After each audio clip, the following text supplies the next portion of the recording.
நாச்சியார் கோயில் வந்து விளக்கு தான். இங்க குத்து விளக்கு ஃபேமஸ். ஆதி காலத்துல இருந்தே குத்து விளக்கு நல்லா ஃபேமஸ்.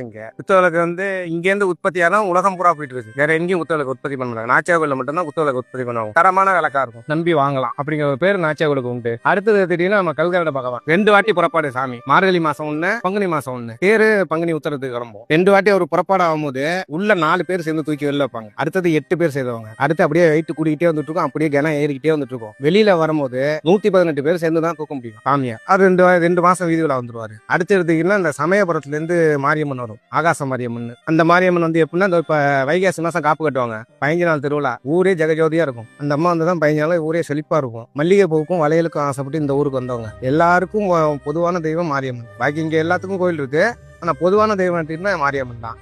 அந்த மாரியம்மனை திருவிழாவை தான் ரொம்ப பேர் எதிர்நோக்கி காத்துக்கிட்டு இருக்கோம். இப்ப அவங்க வந்தாக கொஞ்சம் எல்லாருக்கும் புன்னகை வரும் மூஞ்சில. திருமலை ராஜனாரு, ஏன்னா அங்கதான் வந்து உங்களுக்கு கோயிலுங்களுக்கு போய் எல்லாமே கரக